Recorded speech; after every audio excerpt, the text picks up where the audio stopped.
Mesdames et messieurs, bonsoir, bienvenue dans cette grande édition. Suivons d'abord le sommaire avant toute chose. Lancement de travaux de réhabilitation de sites pour abriter le 9e jeu de la francophonie qui aura lieu à Kinshasa au mois d'août en 2022. La cérémonie a eu lieu au stade Tata Raphaël. C'est le chef de l'État lui-même, Félix Antoine Tshisekedi, qui a donné le go de ce travaux. L'Association des journalistes sportifs du Congo, section Kinshasa, aux urnes, ce samedi 10 avril à Africana Palace.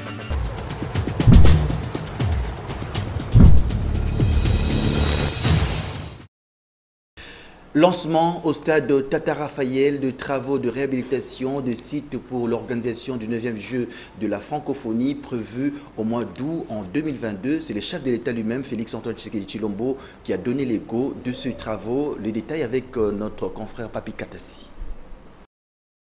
La pose de cette pierre symbolise la ferme volonté de la République par son commandant en chef. Félix Antoine Tshisekedi Tshilombo a remonté les défis de l'organisation par la ville de Kinshasa, capitale des 9e Jeux de la francophonie au mois d'août 2022. Devant un parterre d'invités, le chef de l'État a présidé la cérémonie de lancement des travaux de construction et réhabilitation des sites prévus pour ces grands rendez-vous sportifs et culturels du monde francophone. Le complexe sportif Stade Tata Raphaël, qui sera transformé dans presque 9 mois un village moderne de jeux, le stade des Martyrs qui subira un coup de balai, le stade Cardinal Maloula, le palais du peuple, le musée national, autant de sites choisis pour abriter ces 9e jeux. Tour à tour, du haut de la tribune, le haut représentant du chef de l'État aux Jeux de la francophonie, Didier Chiyoyombouyi, le ministre des Sports et Loisirs, Marcel Amos Mbayo Kitenge, ainsi que le vice-premier ministre, ministre des Infrastructures Travaux Publics, Willy Ngopos Souzel, chacun dans les domaines qui les concernent, a manifesté la détermination et surtout la volonté de voir les pays de Lumumba recevoir dans la capitale plus de 4500 personnes pour l'effectivité de ces Jeux. Un véritable bâtisseur et visionnaire, Félix Tshisekedi a voulu personnellement avoir des différents acteurs concernés par ces Jeux les assurances nécessaires de voir la RDC réussir ses paris sportifs et culturels.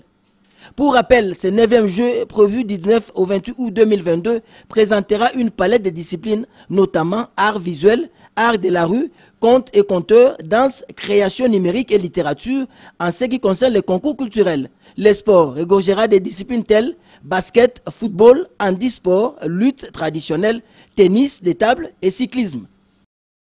Une page morose tout de même dans cette édition, un accident de circulation sur la nationale numéro 1 à 364 km de Massamouna.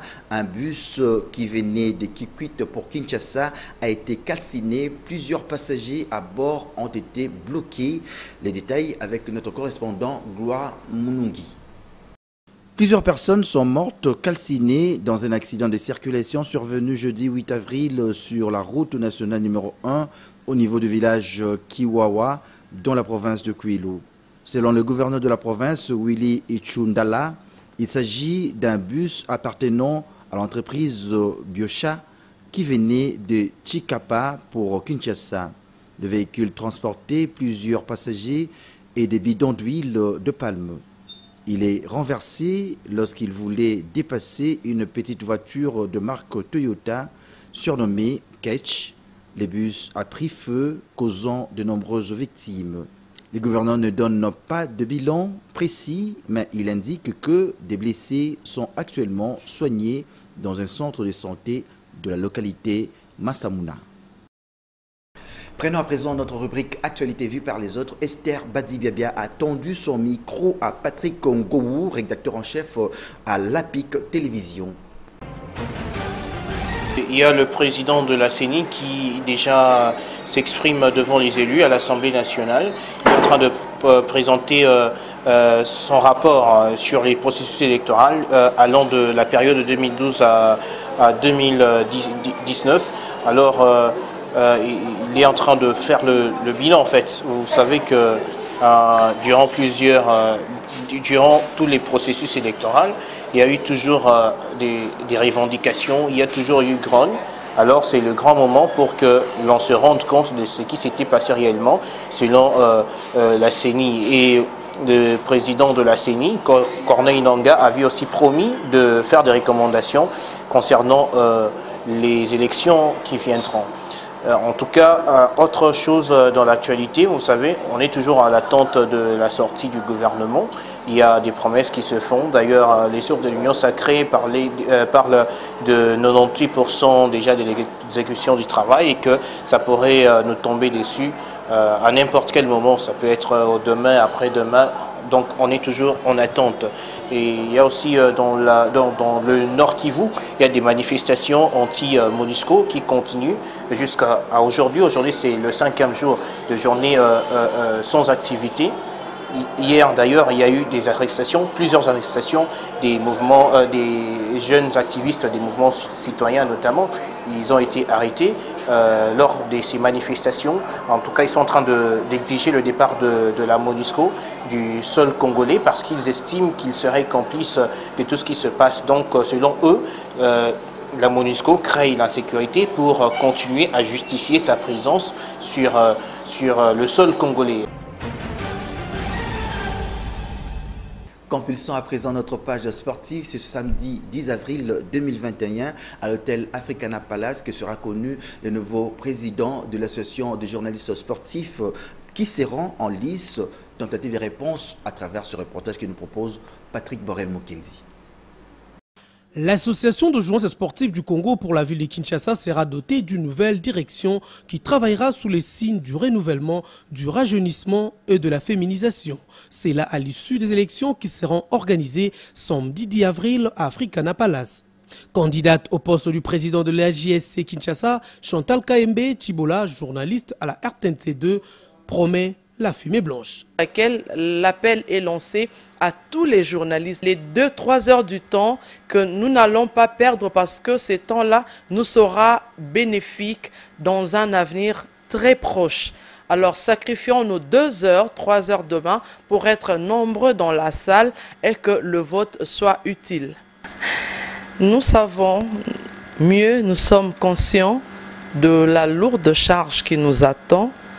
Une fois élus, c'est à ce moment-là que la bataille commencera. Nous savons et nous sommes déjà outillés à la matière parce que quand nous disons que la bataille est rude, vous savez, il y a d'abord le climat de méfiance. C'est dont les journalistes attendaient du comité, ils ne l'ont pas reçu. Donc nous aurons un combat à mener, mais nous sommes confiants.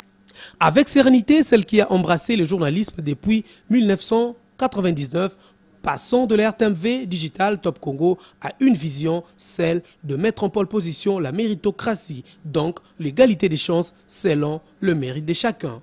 El Chanto, comme beaucoup l'aiment l'appeler, qui compte apporter un vent nouveau, tend la main à tous les hommes et à toutes les femmes du sport congolais. Hésiter, c'est le droit le plus fondamental. Mais nous leur demandons si ils sont journalistes des sports, qu'ils n'hésitent pas, qu'ils nous viennent et qu'ils nous fassent confiance. Parce que nous ne sommes pas appuyés par quelqu'un. C'est en fait, nous en avions dans le ventre. Nous nous sommes dit, nous pouvons. Et ils peuvent nous faire confiance comme nous leur faisons aussi confiance parce que nous n'arriverons pas de nous-mêmes. Non. Pour que nous y arrivons, nous aurons besoin de l'aide de tous. Seront en lice pour d'autres postes. Christian Bolifoué, Charles Massoudi, Léonard Kalombo, Charlène Bondembe, Junior Bompema et Olivier Mouilou. À quelques mois des débuts des Jeux Olympiques de Tokyo au Japon, le président de la Fédération congolaise de boxe compte déjà ses 4 boxeurs. La suite avec Ndaï Lambochi. Dans 3 mois, il y a les Jeux Olympiques. Donc les enfants doivent se préparer. Se préparer pour défendre l'honneur de notre pays. Total, ils sont au nombre de combien? Ceux qui sont qualifiés sont au nombre de 4. Mais néanmoins, vers Casa, ils seront au nombre de 15. 15 pourquoi? Parce qu'il y a les championnats en Russie au mois de mai. Et les championnats au mois de mai, parce que comme il y a Russie mois de mai, c'est le championnat qui va permettre à ce que nos boxeurs soient classés par rapport au classement mondial. Donc on ne peut pas rater aussi le championnat de Russie pour le championnat du monde. Le boxe sort dehors, même aux Jeux africains de la jeunesse et aux Jeux africains au niveau des Rabat. Vous avez vu quel a été le résultat de la boxe. Je crois aussi, depuis que Congo est Congo, les fiscs au jeu, c'est la première fois aussi que nous puissions rentrer avec plus de 4 médailles, 6 médailles d'or grâce à la boxe, c'est-à-dire on travaille. Et l'espoir, notre espoir, c'est pas aller, comme je l'ai dit la fois passée, aller se promener au JO. Cette fois-ci, nous nous sommes dit, nous allons participer au JO parce que les mêmes boxeurs, ce sont les mêmes boxeurs qui vont se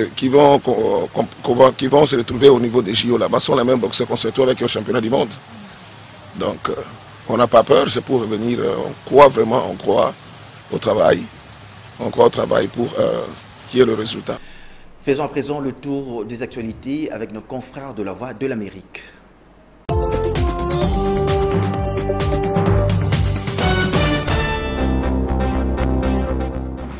Une personne a été tuée par balle et 6 autres ont été blessés jeudi au Bénin lors d'une intervention de l'armée pour disperser des manifestants protestant contre l'opposition à la présidentielle de dimanche. Selon des témoins, les militaires ont tiré en l'air pour disperser les manifestants avant de dégager la chaussée. Human Rights Watch a accusé jeudi les forces de sécurité tchadiennes d'avoir mené une répression implacable contre les opposants à l'approche de la présidentielle du 11 avril que le président sortant Idriss Déby Itno, candidat à un 6e mandat, est assuré de remporter. Au moins 132 personnes ont été tuées au Soudan dans des affrontements tribaux depuis samedi autour d'El Djenema, capitale du Darfour Ouest, selon le gouverneur de cette région troublée où l'état d'urgence a été décrété. Il a ajouté que la situation était désormais relativement stable, qu'il n'y avait plus de combat, mais que le pillage continuait. 6 présidents de la communauté de développement de l'Afrique australe SADC se réunissent en urgence à Maputo ce jeudi pour plancher sur la menace djihadiste et les risques d'instabilité sécuritaire pour la région suite à l'attaque contre Palma dans le nord-est du Mozambique le 24 mars dernier.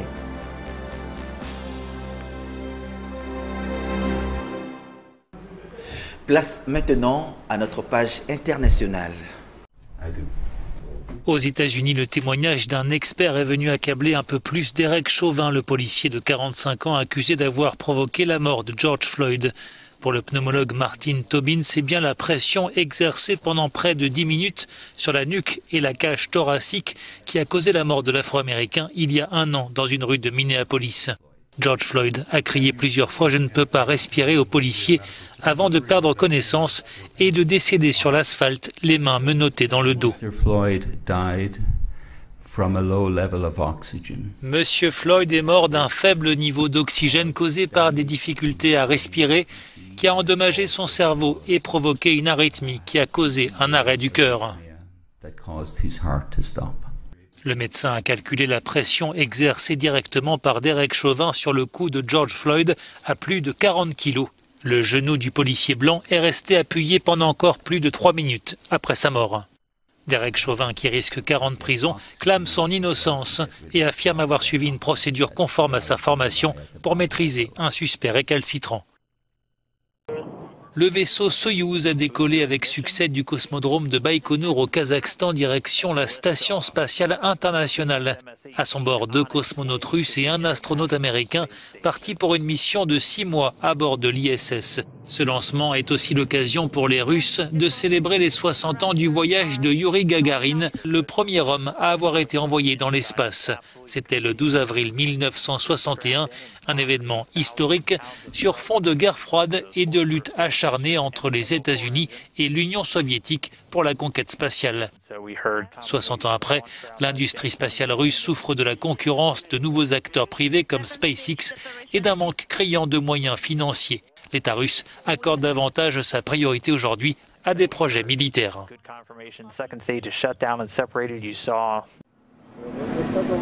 Un éthylotest géant pour dépister le Covid-19. Depuis plusieurs mois à Lyon, en France, des chercheurs expérimentent ce dispositif qui pourrait à terme compléter les tests existants.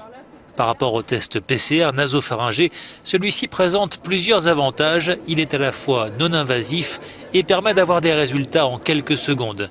Comme un test d'alcoolémie, il suffit de souffler dans ce grand tube. Alors, donc il va falloir que tu prennes une grande inspiration et après tu vas expirer de façon continue jusqu'à ce qu'il n'y ait plus d'air dans tes poumons. Donc en une seule fois, sans reprendre ta respiration. Voilà, continue comme ça. La machine analyse les composants de l'air expiré et peut détecter des protéines virales produites par les cellules en cas d'infection respiratoire. L'expérience est menée dans un centre de dépistage du Covid-19 à Lyon, où les personnes ont au préalable passé un test nasopharyngé et elles sont conquises par ce nouveau système. C'est pas le même fonctionnement et ça changera, ça fera plus la même chose qu'avoir un petit goupillon dans le nez. Beaucoup mieux, oui. Oui. Par le nez, c'est pas hyper agréable, on va dire. Cette machine, fabriquée en Suisse, pourrait à terme être utilisée dans des lieux très fréquentés comme des aéroports ou avant de grands événements. C'est le genre de machine que l'on pourrait envisager à l'entrée de regroupements, d'événements, comme à l'entrée d'une salle de concert, d'un spectacle, à l'embarquement d'un avion. En fait, tout regroupement qui nécessite un diagnostic extrêmement rapide pour protéger son entourage dans un lieu fermé où la densité de population favoriserait la propagation du virus.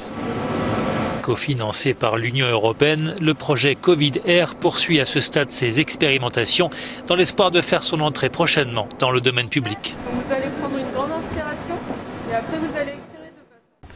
Si vous n'avez pas eu le temps de fréquenter les kiosques pour vous informer, Papi Katassi l'a fait pour vous, revue de presse.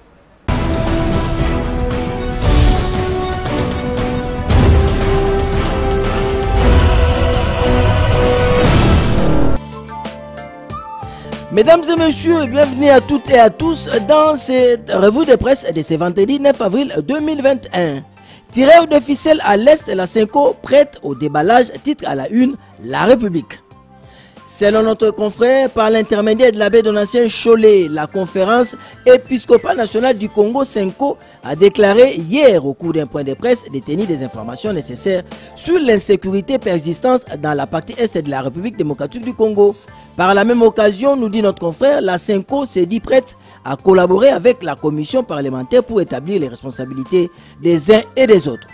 Pour sa part, les quotidiens L'Avenir de ce vendredi 9 avril évoque face aux tueries à Beni et à Butembo Nord Kivu, la Cinco propose Artemis 2. Pour notre confrère, à la présidence, au gouvernement et au parlement, la Cinco appelle à la mise en place d'une opération militaire du genre Artemis.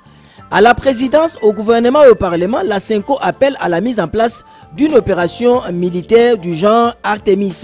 Que les plaidoyers soient faits pour une opération militaire de grande envergure à l'instar de la mission Artemis qui fut menée du 6 juin au 6 septembre 2003 à Ituri par l'Union européenne au titre de la politique européenne de sécurité et de défense sous l'autorité du Conseil de sécurité de l'ONU selon la résolution 1484 du 30 mai 2003, souhaitent les évêques qui appellent à l'achèvement du processus de désarmement et de démobilisation à la prise en charge des démobilisés cantonnés depuis 2020. À quelques heures de la sortie du nouveau gouvernement, l'UNC des Caméré bloque, s'exclame le journal de ce vendredi 9 avril. Pour notre confrère qui évoque les dernières nouvelles, au moment où nous bouclons, nous dit notre confrère cette édition, nous apprenons que le parti de Vital Kamerhe, l'Union pour la nation congolaise, l'UNC en cycle, n'a pas encore envoyé la liste des personnes choisies pour occuper les 3 ministères lui réservés dont le budget. Vital Kamerhe réclame qu'on lui attribue 4 ministères au lieu de 3, sauf changement de dernière minute. Le gouvernement sera publié aujourd'hui, conclut notre confrère Le Journal. Pour sa part, Africa News de ce vendredi 9 avril 2020 évoque Kabound a tout expliqué aux députés de l'Union sacrée pour la nation, gouvernement la taille revue à la hausse. Pour notre confrère, à l'issue de la rencontre des reprises de contact avec Jean-Marc Kabound et les députés et membres de l'Union sacrée, la sortie du gouvernement est désormais imminente. Le vice-président Jean-Marc Kabound nous a fait un briefing sur l'évolution des négociations et pourquoi ça a pris du temps. Il a laissé entendre que contrairement aux prévisions initiales et à la volonté de réduire les formats, la taille du gouvernement Sama a été retouchée et revue légèrement à la hausse. On passerait de 47 à plus ou moins 55 membres à confier un participant, nous dit notre confrère Africa News. Ça n'est pratiquement fini pour cette revue de presse. Au revoir et à la semaine prochaine.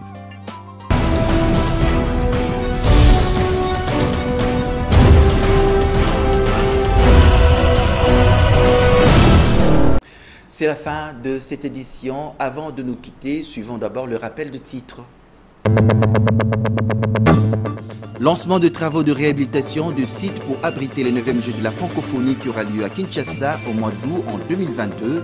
La cérémonie a eu lieu au stade Tata Raphaël. C'est le chef de l'État lui-même, Félix Antoine Tshisekedi, qui a donné le go de ce travaux. L'Association des journalistes sportifs du Congo, section Kinshasa, aux urnes, ce samedi 10 avril à Africana Palace.